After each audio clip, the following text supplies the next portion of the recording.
Hello, I'm Edna Kane Williams, Executive Vice President and Chief Diversity Officer at AARP. The time you are investing today to take the course, Becoming a More Inclusive Volunteer, is critical to our overall success. At AARP, we are working to uplift the voices and experiences of all people. As an AARP volunteer, we need your help to embed diversity into our advocacy, education, and outreach work. This training and others like it are examples of our commitment to the concepts of diversity, equity, and inclusion for the 50 plus. As we all work to fulfill AARP's mission to empower people to choose how they live as they age, we must remember that AARP's founder, Dr. Ethel Percy Andrus, saw the power of uniting diverse and inclusive voices to advocate for change. Diversity, equity, and inclusion is everyone's responsibility at AARP. Thank you for taking the time to take this training. It will help you grow your skills at becoming a more inclusive volunteer. I'm about to share with you a concept that I believe could change your career as an AARP volunteer. And the title, Seatbelt Sessions. A number of years ago, I worked for one of the nation's top retailers. And I was very fortunate because I was recruited by the CAO, Chief Administrative Officer of that company, who later became the president of that company. But not only was I recruited by this person, I was also mentored and sponsored by this person. And over 7 years, I gained 4 promotions. Phenomenal opportunity for me, phenomenal experience for me, and an even more phenomenal experience on my family. Well, after my 4th promotion, one day I was sitting in my office, minding my own business, when a gentleman from another area in the company, who I knew him, we worked together on a few things, but he wasn't a part of my team, he wasn't part of my group. But he literally came in my office, no meeting, which was fine, but he came in this mysterious way, and he had this kind of scary look on his face. And he sat in front of me and he goes, "DY, what are you doing?" And I said, "Man, what are you doing?" I said, "What do you mean?" He said, "Every time I look up, it's like you're getting another promotion. What are you doing?" And I said, "Oh, I get it." I said, "Seatbelt sessions." "What?" "Seatbelt sessions." I said, once a quarter, every quarter, without fail, I set up a meeting with my mentor. Remember, the person who brought me into the company. And I try to schedule 30, 45, if I can 60, if I can 90 minutes, if I can, with him. I go in his office. I sit in a chair directly across from him. And then I do the move. In my mind, I put on an imaginary seatbelt. I lock it in, click, click, and I ask one question. What do I need to fix? And more often than not, for the next 30, 45, 60, and every now and then 90 minutes, he would share things that I didn't know about me. He would share perceptions people had about me. He would share how I had maybe intended to do something one way, but the outcome was much different. He would share things people were saying about me that I was not aware of. He would give me 30 to 90 minutes of what I call hard, constructive feedback. Now, did I like it all? That's a heck no. Did I agree with it all? No. Could I see it all? No. Could I even believe everything he was saying to me that was coming from those people that I worked with? And the answer is no. Well, I would take notes feverishly. I'd write down everything he said. If I didn't quite understand something, I'd seek clarification. I'd give it back to him in my own words to make sure he knew that I knew what he was saying. And once that conversation ended, I would then, in my mind, take off my imaginary seatbelt. You see, I put a seatbelt on because that was a bumpy ride. That was a rough conversation to have. Now here's the magic. I would leave that conversation and I would try to do 3 things. Number 1, I would try to apply everything he told me, and I would start with the things that I hated and disagreed with the most. Now, I had to grit my teeth a little bit, but that was the first thing I did. This gentleman is one of the top 2 people, 3 people in our company. He's given me real feedback. I need to believe it, whether I like it or not. And I need to address it. So I would literally do my best to start working on the things that I didn't like. Second, as soon as I had any success with his advice, with his counsel, with his feedback, as soon as any of what he said worked for me, for my benefit, for my good, I would call him or I would email him and thank him profusely. And I would break it down. Here's what you said, here's what I did, here's what happened. What do you think that did for him? I can tell you. It let him know, number 1, here's a person who believes in me. Here's a person who respects me. Here's a person who understands that though this might hurt, though you might not like it, though you might not be able to see it, this is for your best interest. So you know what? He kept giving me feedback. And then number 3,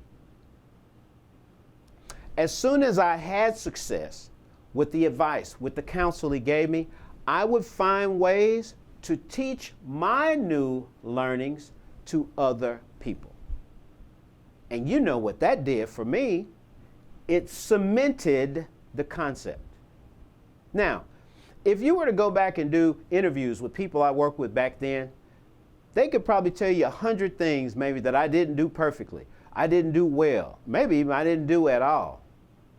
But I believe the reason I earned 4 promotions in 7 years is I did enough of the right things right. Well, that's what I want to offer you today as an AARP volunteer. Listen, you're awesome. I already know that. So we're going to start with awesome as the baseline. And I just want you to be awesomer. Now look, I know that's not a word, I just like saying that. But I believe the way you become more awesome is to reach out to those people who work with you most often, who know you, who experience you, and ask them for their honest feedback. In essence, have a seatbelt session. You know, there are a lot of things that I have been able to offer my clients over the years, be it in consulting, be it in training, or in coaching.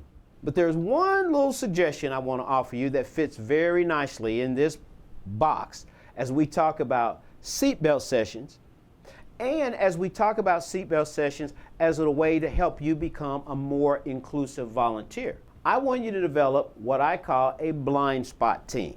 Think about driving down the road. You're on the highway, you're going to your destination, and you feel a little funny in your car and you don't know what it is, and then sure enough you lean out and someone's in your blind spot.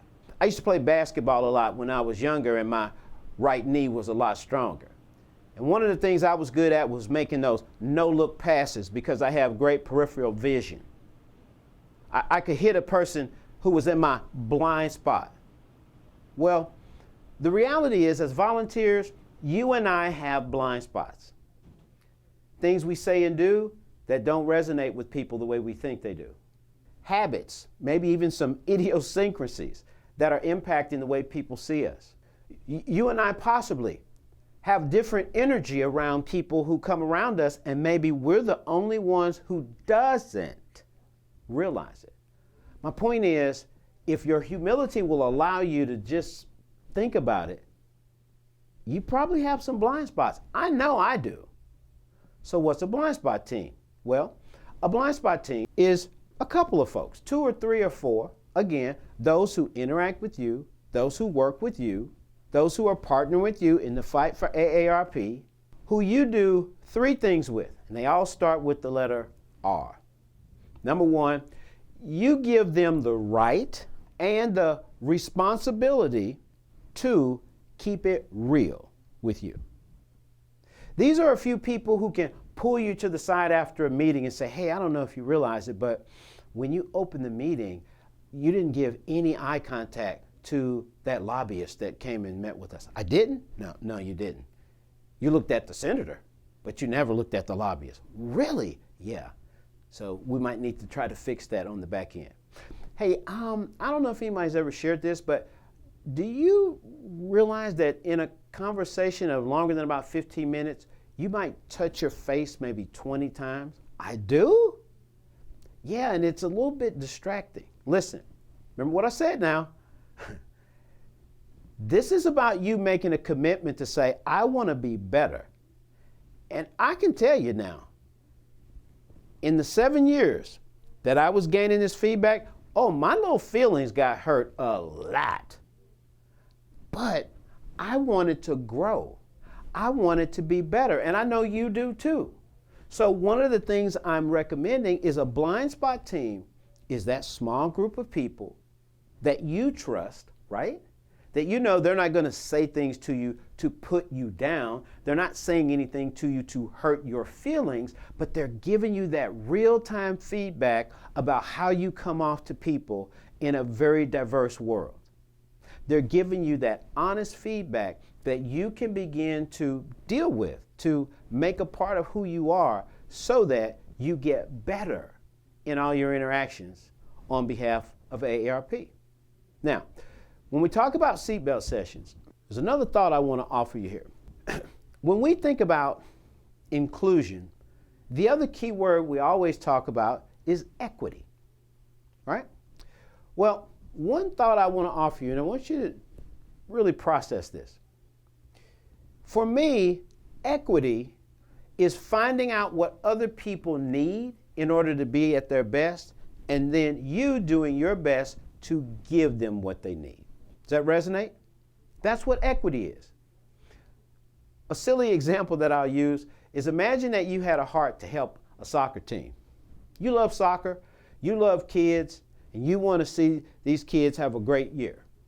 And you realize that they all have different cleats. And while that's no big deal in the long run, you feel maybe uniform cleats will maybe make them be more of a team.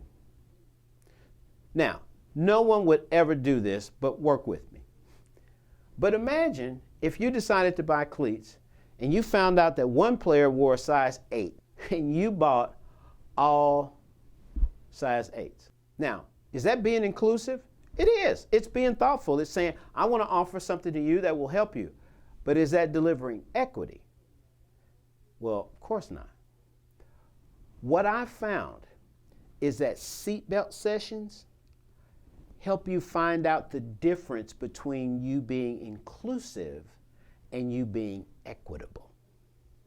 Seatbelt sessions are those conversations where you get into some of the nuances that are blocking you, that are preventing you from being equitable. You see, seatbelt sessions are those times when people can say things that other people are seeing, other people are experiencing, but they would never tell you. And this is especially true in a volunteer environment where people want to be very careful how they interact and how they engage because they realize everyone is what? Donating their time.